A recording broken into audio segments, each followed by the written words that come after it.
Hello YouTubers and welcome to this quick tech video where we're going to have a look at the new FLIR TG165. So this is being released to the public today of September 2014. They're coming in at a price level of $499. So this really is shaking up this area of thermal images, or I should say visual IR thermometers. Its direct competitor is the Fluke VT04. FLIR kindly put this in my hands ahead of time. I went to purchase my own VT04 so we could do a side-by-side and do a comparison between the two. On paper, I think we'll see, and in practice, the performance of the FLIR is really good, especially considering it costs $499. The recommended retail for the Fluke is around $650, although you can get it for just under $600 on somewhere like Amazon. The important thing to note though, through this review, I'm going to try and highlight the pros and cons of each of these IR thermometers, and in particular it comes down to your application. If it comes to price and performance, maybe the FLIR jumps out, but there are certain applications and functions that the Fluke might have an advantage. So let's get down to the bench and take a closer look.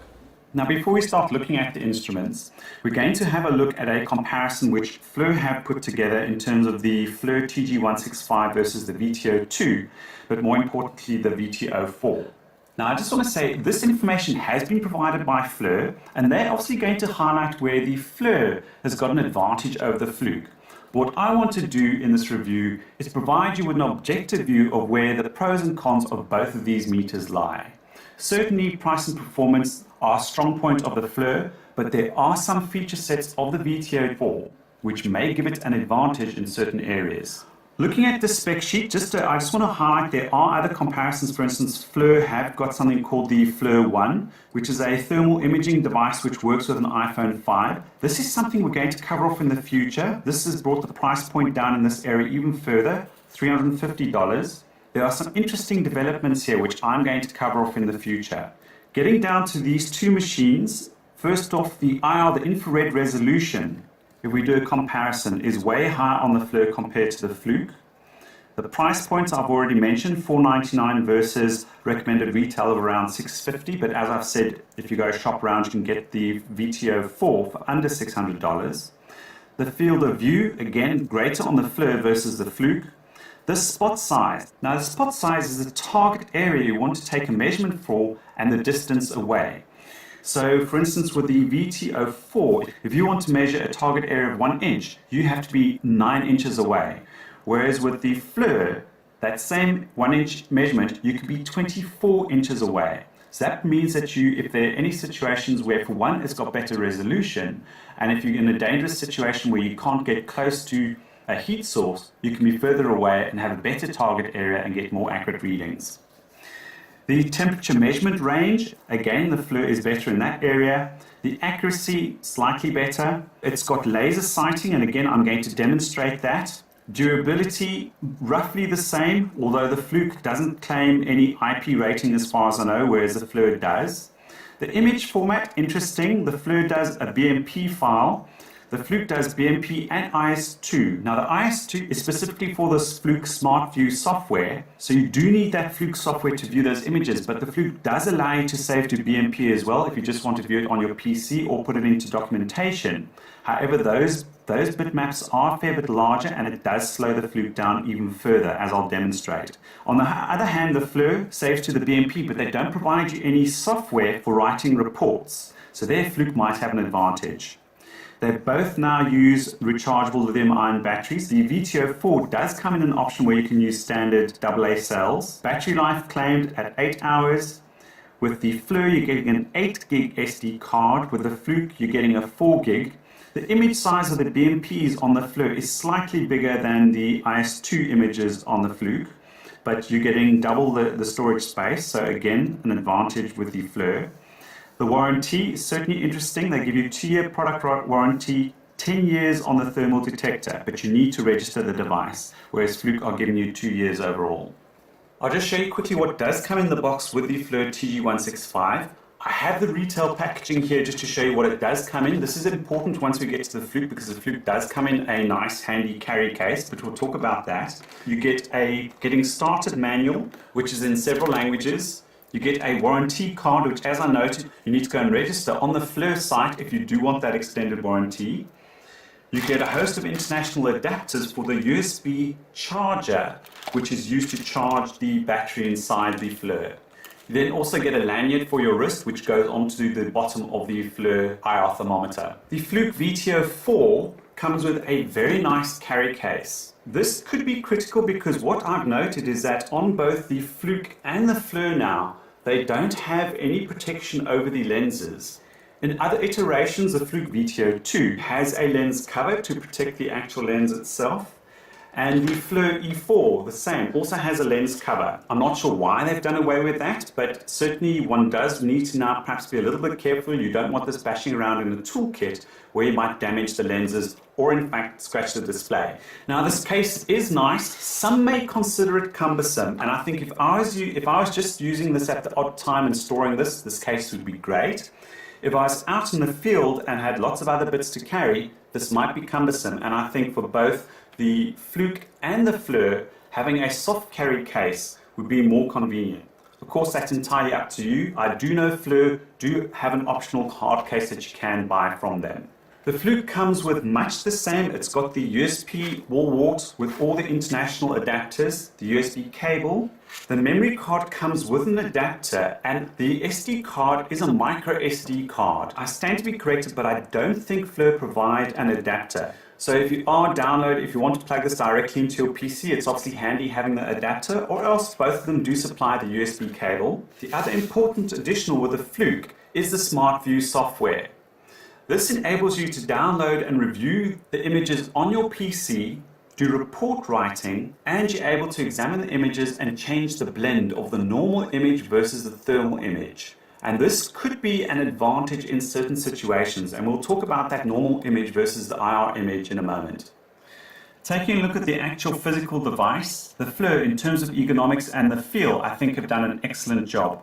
It's nice and light, easy to hold in the hand. They've got a very nice rubberized material right around the unit. Even though they don't have a shutter cover, if it is placed directly on the front, there's enough rubber around the front so that the lenses are protected and they are slightly recessed.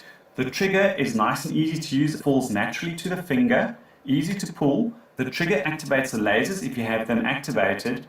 They are used for targeting the area that you want to take a measurement and for giving you an idea of your spot size that you're able to measure according to the distance away that you are. On the front, on the top, we've got the actual infrared lens, which gives you the thermal image, and this other lens is the IR thermometer.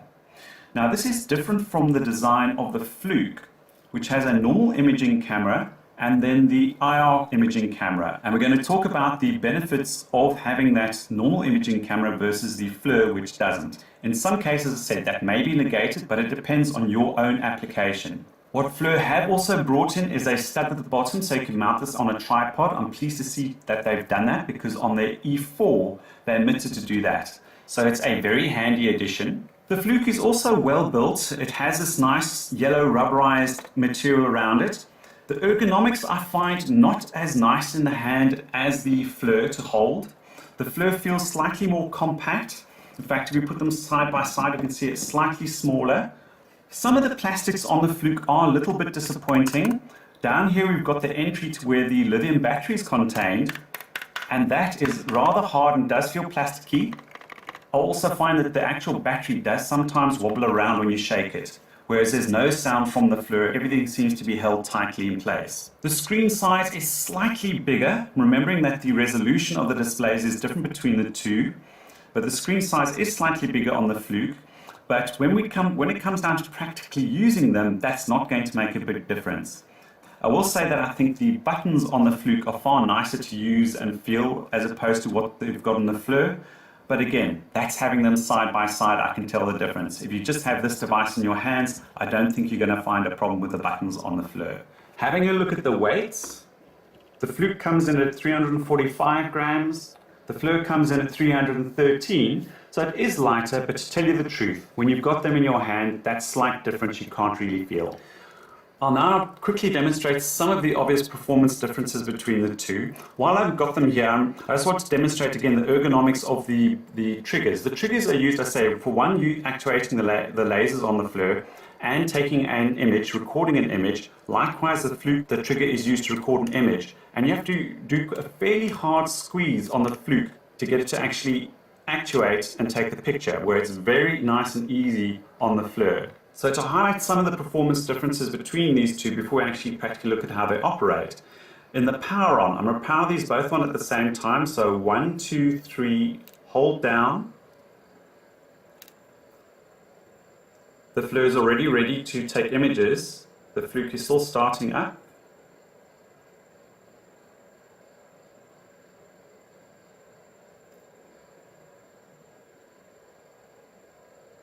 For some reason, the Fluke comes to the current settings menu first. It'll then go through. I can push select to try and speed it up, and then it's ready to take images. So a fair bit longer in startup time. I know that on some of the FLIR models, it's got kind of a standby mode where it does start up quicker. This is its true power on speed. When I took it out the box after it had been shipped to me, powered it on, that's how quickly it powered up. When we power off, you hold down the power buttons for a couple of seconds. FLIR's off. The Fluke doesn't take too much longer there, but certainly in the startup, if you want to catch a quick image, the FLIR has an advantage. The next thing I'm going to demonstrate is the speed with which these can take and record, save an image. So I'm going to pull the trigger at the same time on the two of these, and then go through the process of selecting save, and see how fast we can get back to taking another image. So 1, 2, 3, I pull, the FLIR is ready, I click OK. Now the Fluke is, and back. The FLIR certainly is a bit quicker. I'm going to do it one more time. Pull to take the picture. FLIR is ready, done, and back. Now the Fluke, and then it's ready. So the Fluke is certainly slow in that regard. If I go into the Fluke and change it so it does BMPs, which is what the FLIR is doing, but now remember the Fluke BMP image is slightly bigger and does contain a little more information and may be easier to use in some documentation. But if you do select it to take a BMP, I'll go through the process again. 1, 2, 3, trigger. FLIR is ready, saved, done. Fluke is still waiting, frozen, waiting, still waiting. Now it's ready, save, and then it's back. So that bigger BMP image certainly slows down the Fluke. So if you do want to do things a little bit faster, you want to save it to the standard IS2 image file. So at least you're not left waiting for images to save, unless you really need to use the BMPs. The next thing I just want to quickly demonstrate is the field of view of these two displays. Now, while these two displays are on, you will note that the Fluke display is slightly bigger, but its field of view is smaller. Now, in both displays, you can see 3 hot points, which are the LED lights on the ceiling. Now, if I pan these round so we get to the start, so both there you can see we've got the first one in view on both devices. As I swivel round, you'll see they disappear from the view of the Fluke, but yet we've still got them in the view of the FLIR for quite a while. And I've done a fair bit of walking around the house, scanning for images with both of these. And that extra field of view and the resolution of the thermal image on the FLIR is really handy in picking things up far easier. You need to be a bit more careful with the Fluke to make sure you're not panning past something if you are looking for a thermal heat source or something that's cold. The next thing I'm going to demonstrate is the laser targeting system of the FLIR and the distance to spot. Now the Fluke, the way the Fluke shows you the distance to spot, and I know the image is a little bit difficult to see, we've got that light switch on the wall in the distance. And on the Fluke you can see there's the little center targeting point where it takes its temperature reading, and then the point is around a square, and that's where its actual spot of accurate readings are taken from. And if you can look at that, it's a fair bit bigger than the actual switch itself. If I take the FLIR and use the targeting system, you can see that it targets well within the switch area versus the Fluke. And that's at 25:1 versus a 9:1 distance to spot ratio that I was talking about. The other advantage of having these lasers is that if you're in a dark situation or in a factory where you've got a big piece of machinery and it might be difficult to use the viewfinder and you're a distance away, things are hot, it might be far easier to use the lasers as a targeting system rather than trying to rely on the viewfinder to see exactly what you're looking at. So you can use the lasers to target, and when you release, it allows you to then save a picture straight away. So you just go click OK and you've saved the image. Now, the one area where a visual IR thermometer can now become really handy for the hobbyist or the electronics hobbyist, because the price point has dropped, is perhaps if you're trying to troubleshoot the heat sources on an electronics project that you've got. Here I've got a power supply, and I'm going to review it through both the Fluke and the FLIR. And you can certainly see the difference in the resolution between the thermal images on both of these devices. The FLIR gives a nice high resolution, it points out things nicely, you get more in view because it's got a wider field of view than the Fluke. However, this is one area where perhaps the Fluke has an advantage because it does have a normal camera which can overlay the thermal image. So if I was going to record an image of the two of these and review them later, if I was purely looking at the thermal image, then certainly the FLIR would seem to have an advantage because of the high resolution. In fact, in many cases, the resolution on the FLIR is that good, it almost paints a very good visual picture just because of the high resolution of the thermal image, whereas that can't be said for the Fluke. But the Fluke, if I start introducing the normal image overlay, we can then get a picture of the device and those heat spots, and you can actually make out the components in those heat spots which are generating the heat. And that may be a very handy tool for reporting to see and exactly point out where the heat was. You do have to set near and far because the normal imaging lens versus the IR lens are set apart. You need to give it an idea of distance or else the overlay won't line up correctly. So in this case, I've got it set to far. If I go in closer, I need to set it to near so that the image lines up more accurately. Just to highlight the difference again in the thermal image quality, I've got some of the normal image obviously on the Fluke. I'm going to switch it up so that we're just viewing the thermal. And in this case, you can see on the FLIR, we get a really nice resolution. You almost don't need a normal image to view and see what's going on with that transistor on the back of the heatsink.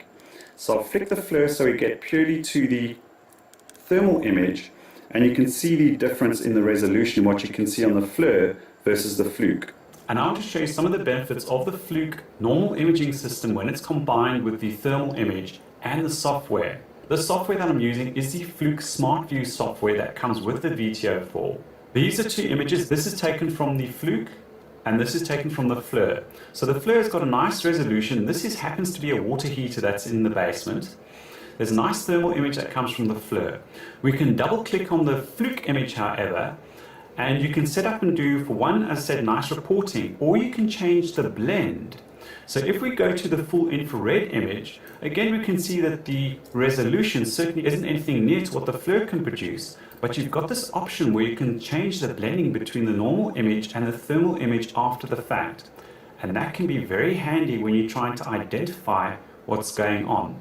You may not remember where a picture has been taken and need to understand what the piece of equipment was, and you can go and change the blending to give you an idea of the actual real image behind it and then blend to see where that heat mix comes in. So that's certainly where Fluke have an advantage. The other potential big advantage that the Fluke does have is that it's got 3 features on its menu that allow you to perhaps do some diagnostics when you're not unsure of a potential problem. Picture an issue of, let's say you're on a production floor and you've got a piece of equipment and a bearing on a motor is intermittently causing, let's say, a vibration, and you need to monitor the heat. And you're worried about it going over a certain threshold, but whenever you go to take the measurement, that threshold doesn't seem to be met. What you can do is set the Fluke up on a tripod like I have it here, and you have a couple of options where, for one, you can either set it to actually give a little visual alarm when it reaches a high temperature or a low temperature. You can set it to a time lapse where it takes a picture at a certain interval that you specify for a certain duration. Or you can go and take it, one of the useful features is that you can ask it to take a picture when a threshold temperature is met. So you can have this sitting there monitoring a device. You can go and select that you want to do an alarm on high. You go and set the set point of, let's say, 100 degrees Fahrenheit, and you want to monitor for an hour. It can be left then to monitor that point, and if once that point has met that threshold, it will start recording images. It will record an image every 10 minutes while that threshold is met. Once the temperature goes below that, that timer is then reset, and when it sees that image again, it's gone and taken another image. And that could be a very helpful diagnostic tool when you cannot be there to monitor what's going on, and you can leave this in place to take the images and you can review them afterwards. Those nice software features that the Fluke VT04 does have could potentially be something that FLIR actually introduced, because hopefully it's just a software change, or at least they've got the platform where that could be introduced later at a good price point. I certainly have to say hats off to both FLIR and Fluke. What they have done in this arena is really created nice competition which has brought the prices down to where now the hobbyist or enthusiast can consider getting into this market. It was a little over a year ago that I bought my own VT02. It cost me $750. These now sell for a little over $400, around $425. So this competition has certainly changed up this space. These are thermal IR thermometers. So they are mainly there for giving you a thermal representation which can guide you to take a single point measurement. And that is different from the high-end thermal images. And in time to come, I'll do a review of the devices which are sub $1,000 to see the pros and cons between all of these. I hope you found that review helpful, and certainly if you have any comments or questions, then certainly post them below. If you gain any value, please give it a thumbs up, and I'll catch you soon for the next video. Cheers.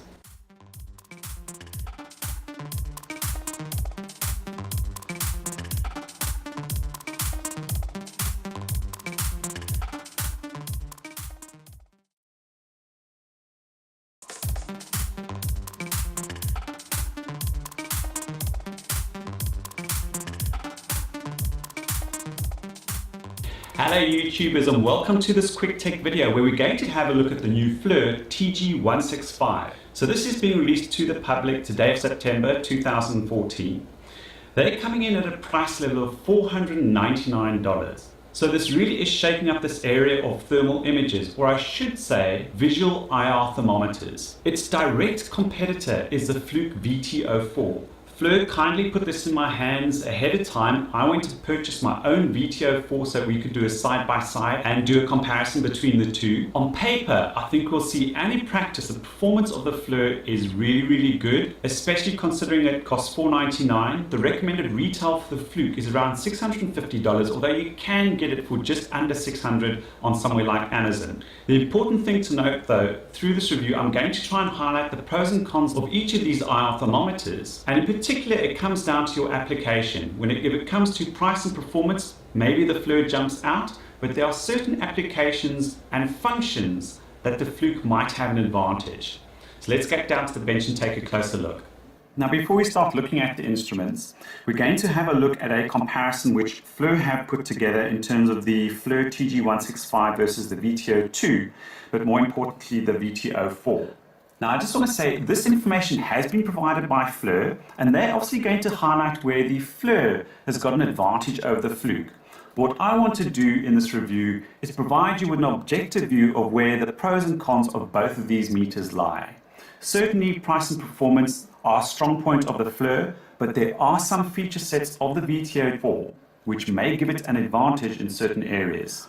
Looking at the spec sheet, I just want to highlight there are other comparisons. For instance, FLIR have got something called the FLIR 1, which is a thermal imaging device which works with an iPhone 5. This is something we're going